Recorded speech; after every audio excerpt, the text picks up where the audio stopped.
What's up mga Tams? Oh yeah! I'm back! Matapos ang ilang araw lang kasi tinatamad ako mag-edit. Medyo, ewan ko, magulo yung panahon ngayon dito sa Tennessee. O sabi nga ng mga lokal dito, sadyang ganun ang panahon dito sa Tennessee. Alam mo yun, kahapon, sobrang ganda ng panahon. Pag sundo ka kay Madam, punta pa kami ng Rosa, ang sarap pang walking. Sabi ko nga, spring na ngayon, dapat maganda na yung panahon. Tumutubo na ulit yung mga puno, lumalabas na ulit yung mga dahon nila. Maganda na dapat yung panahon ngayon. Pero ewan ko ngayon, ba't ganun ngayon dito sa Tennessee? Kaninang umaga, ang panahon, ang lakas ng ulan, grabe. Sobrang lakas ng ulan. Hinatid ko si Madam, sobrang lakas ng ulan. Tapos may konting kidlat at kulog pa siya. Kaya medyo scary nga. Natatakot nga ang asawa ko. Sabi nga ng asawa ko, mag-message daw ako pagdating ko dito kaninang umaga. Yun. So, mamaya-maya, susunduin ko ang asawa ko. Walang exact time na susunduin ko si Madam gawa ng siya ay on call. So, hindi ko alam kung uwi siya. Ng alas 3 ba, alas 7 ba, walang extra time ngayon. Kaya mag-iintay tayo. Ay, nako, ano kayang gagawin natin maghapon? Hindi naman ako maisip. Pwede naman tayo mag-usap tungkol ng buhay dito sa Tennessee. Kaya lang, sobrang bago pa lang namin dito sa Tennessee. Mga 6 months pa lang kami dito mag-asawa. Sa Amerika talaga. Dumating kami dito ng asawa ko kay August 4.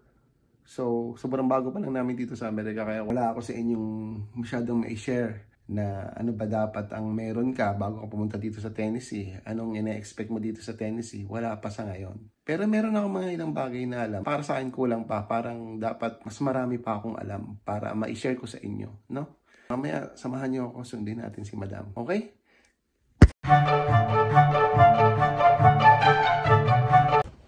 So mga Tams, sundin tayo kay Madam.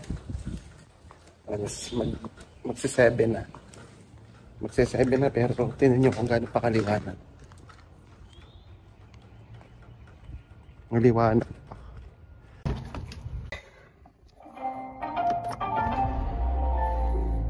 Sama talaga ng panahon. Napaka-gloomy ng weather. Maghapong ganun yan. Painitin lang natin ng konti si Celia. Batsi na tayo, no? Let's go!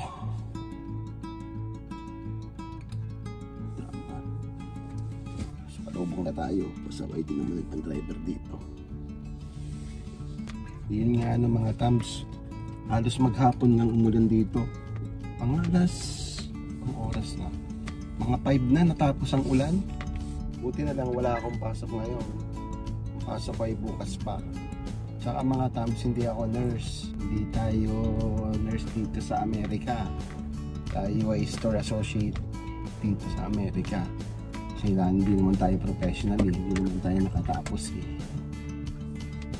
Pero makakakuha ng trabaho dito hindi ka nakatapos. Yun nga lang, dapat kompleto ka rin sa papers. Mahirap ditong kumuha ng trabaho pagka wala kang papers. Hindi ka basta-basta makakakuha ng mga trabaho. Kagaya ng dating namin dito mag-asawa, wala akong kahit na anong documents na may pakita kung mag-a-apply ako. So hindi nila ako matatanggap. Nag-apply na ako nung unang dating namin dito eh hindi nga ako matanggap dahil kulang ako sa documents. Tapos siguro mga before 1 month hindi dito na yun sa Jackson, nakompleto ko naman yung dokumento ko, nakakuha ako ng trabaho. Hindi nga lang siya full time, sa ngayon part time lang ang trabaho ko. Nais lang may oras ako sa asawa ko, masusunod ko siya.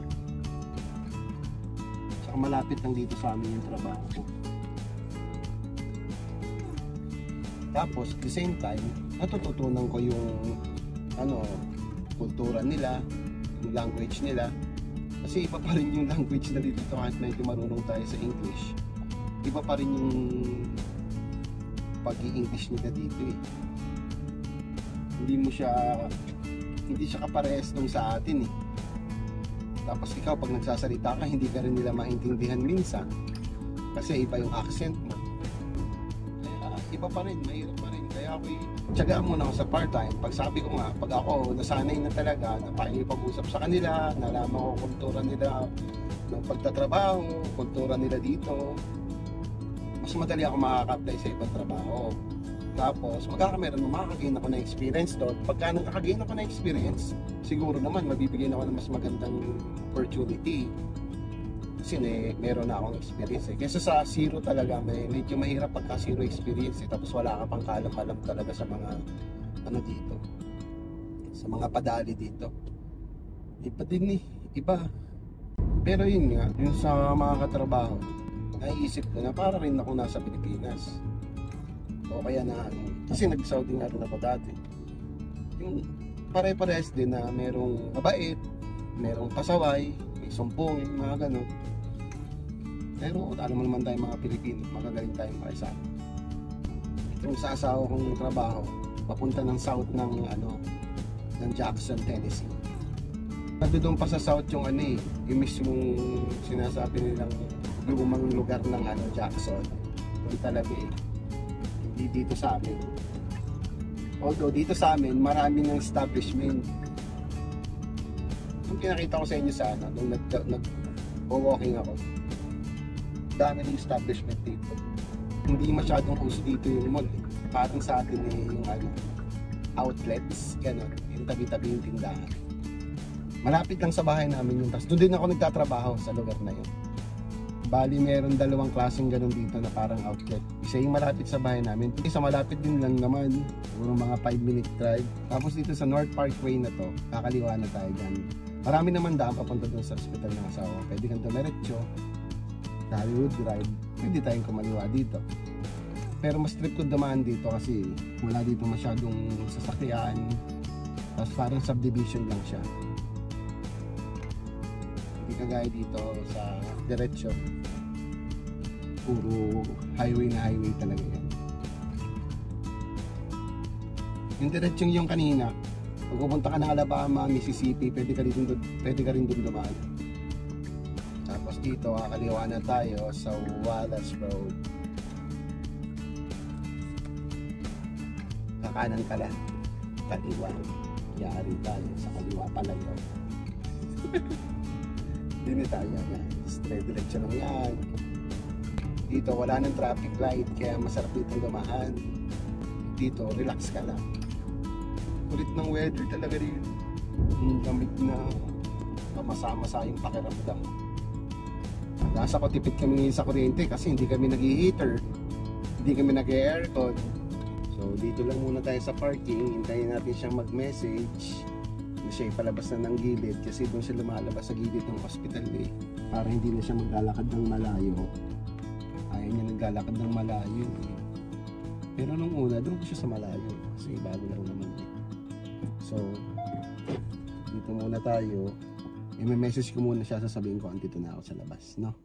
Tapos yung kasama namin sa bayon, doon siya nagtatrabaho, dyan sa building na yan. Diyan siya nagtatrabaho, medtech siya dyan. Pero kami kasama sa bayan na isa si paring Kaya kasama ko rin minsan sa vlog. Tapos ang hospital ng asawa ko, yun yung kabila. Yan, dyan siya.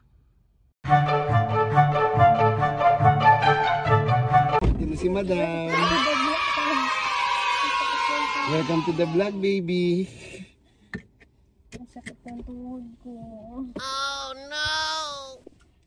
Ano naman talaga dito? Baby, can we go somewhere? Ano saan yung somewhere na gusto mo? Sa ano lang, Kroger. Kroger? Okay. Ang sakit. Oh, diba? Laging pagka si Madam mayroong hiling sa inyo, bibigyan nyo. Pagod yan Pagod pa ya.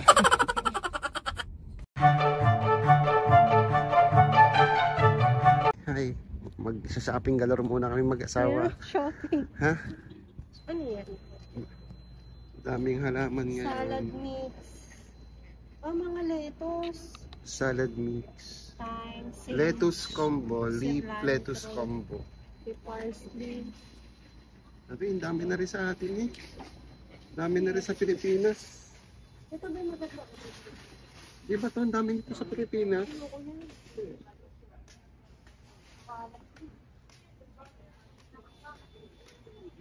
At ang sugar natin dito.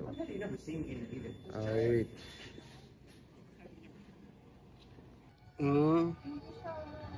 Mahal din nga ang paminta dito kung iisipin mo. $16.99, $17. Wala kaya rin lahok na papaya? Yung buto ng papaya. Dito, pare-pares din naman ang tinda kaysa sa Pilipinas eh, no? Wala lang yung brand. Jumbo yung umbrella din eh. Oo, ang lalaki eh. Ay mga tams, ayaw nila ng tissue dito. Kita nyo? Ayaw nila ng tissue dito. They hate tissue. Mga tams, ayaw nila ng chichire dito. Ayaw nila. Ano yung paborito ng mga tams? Mani. Mani. Craving satisfied. Craving sa Kroger. Ito na rin naman kami mag-asawa. Madami gagala ko na rin. Eh di, pupuntahan na rin namin lahat ng malapit din eh. No baby? Wala. Burlington lang. Yung malapit din eh. Anong malapit dito? Eh di are. Burlington. Man tuwing pumupunta kami dito yung bumibili kami. Minsan tumitingin lang naman talaga kami. No? Open. Meron ako sa pagkakain. Una ko pinupuntahan dito eh. Sapatos. Chinelas. Kaso wala akong trip na chinelas dito. Ito. Ay, parang may ganito na ako. Kano ba? $39.99. Ang isa ko pa pinupuntahan itong sombrero. Columbia. Meron lang akong hinahanap na brand. Meron silang MK dito. Hindi ko naman trip. Wala talaga yung hinahanap. Ito yung hinahanap ko. Kaso meron na akong ganito. Yung New Era. Meron na akong New York eh. Mas maganda pa nga yung kulay ng New York ko dyan. Uy, MK. Tingnan natin magkano ang MK. Uy, $13. $12.99 lang. Pwede din. Kaso ayoko ng kulay. Hirap din maghanap pa. Ayoko rin naman ng mga Jordan. Hindi ako natutuwa.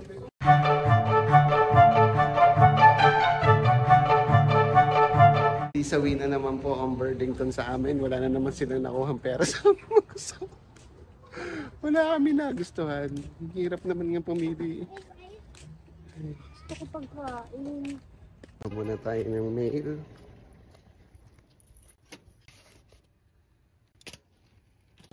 So, hindi sa amin tong isa. Kung sino ka man.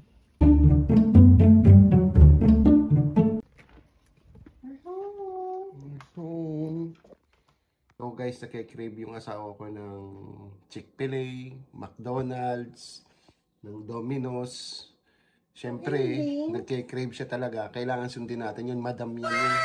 So, ang aming binili, diare, pata, paksiw na pata. No? So hanggang dito na lang po itong vlog na to. Salamat po sa panonood. Bye-bye!